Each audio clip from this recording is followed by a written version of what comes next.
So let's talk about generative AI. It's promising to completely change the game for content creation with its incredible speed and scale. But how do you actually use it without sacrificing quality or, your brand's unique voice? In this explainer, we're going to break down a really practical guide for marketers who want to get this right. Let's dive in. All right, before we jump in, just a quick heads up. Everything we're going to cover today is pulled straight from Chapter 5 of a fantastic tutorial for marketing pros from Virtualization Options LLC. So here's the game plan. First up, we'll look at how AI can be your new content engine. Then, and this is a big one, we'll get into why keeping a human in the loop is absolutely non-negotiable. After that, we'll explore moving beyond just text, and we'll wrap things up by seeing how AI can seriously supercharge your SEO. All right, let's kick things off with the big promise, right? The idea that AI can basically function as a powerful new engine for your marketing team, giving you speed and scale like you've never had before. But, and this is super important, the source material wants us to get one thing straight right from the get-go. You've got to think of AI as, let's say, a super fast, super eager junior assistant. It'll give you an amazing first draft, no doubt, but it's not a replacement for your strategic brain. The final polish, the fact-checking, making sure it all fits the strategy, yeah, that's still on you. So how do we actually put this new assistant to work in a real workflow? Well, this lays it out perfectly. It's not just a prompt and publish situation, not at all. It all starts with a killer brief, just like you'd give any writer. Then the AI does its thing and generates that first draft. But the magic, the really critical part, happens here, in the human review and refinement stages, long before it gets approved. AI doesn't replace the process, it just hits the gas pedal on one part of it.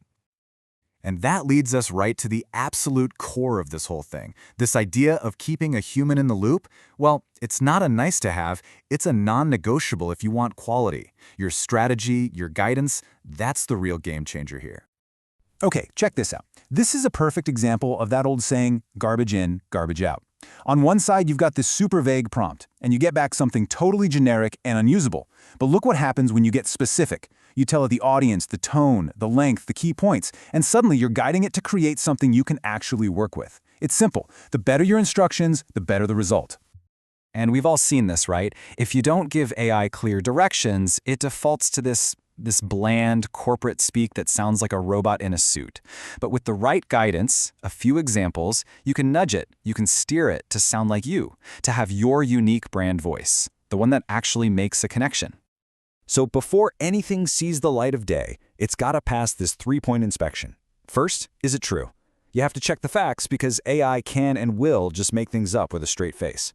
Second, does it sound like us? Does it pass the brand voice test? And finally, the big one, does this piece of content actually help us achieve our goals? If you get a no on any of these, it goes back to the drawing board. Simple as that. Okay, so once you get the hang of this for text, you can start leveling up. We can take this same basic idea, this human-in-the-loop framework, and apply it to some really powerful stuff, like creating visuals and even taking your content global. Now this is a really key point. There's translation, and then there's localization, and they are not the same thing. AI is getting amazing at just swapping words from one language to another, but that's not what great marketing is, right?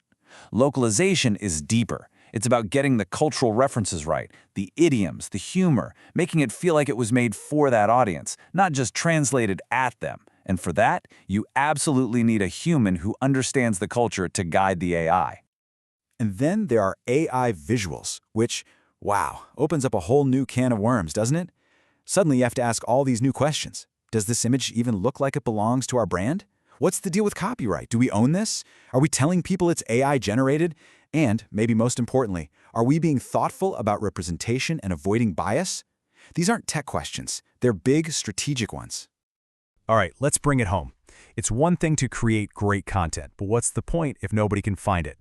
So for our last section, we're going to look at how AI can be your secret weapon for SEO.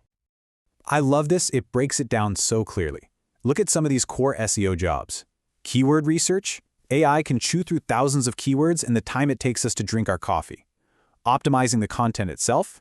It can suggest tweaks, find related terms you missed, all that good stuff. And for titles and meta tags, it can spit out a dozen variations for you to test. It's just a huge, huge boost. Okay, but here comes the big flashing warning sign. The source material is really clear about this. You can't use AI to just crank out a ton of low-quality, keyword-stuffed junk to try and game the system. Search engines are way too smart for that now, and they will absolutely penalize you. The number one rule, the golden rule, is always prioritize genuine value for the human reader. AI is a tool to help you create that value, not a shortcut to fake it. And that really brings us full circle to the big takeaway here. Look, we've seen that AI is an absolute beast when it comes to content generation. The speed, the scale, the optimization. It's a game changer. But the source material leaves us with this one really important question to chew on. AI can create the content for sure, but can it build the connection? That human element that's at the heart of all really great marketing? Well, it seems like that part is still our job.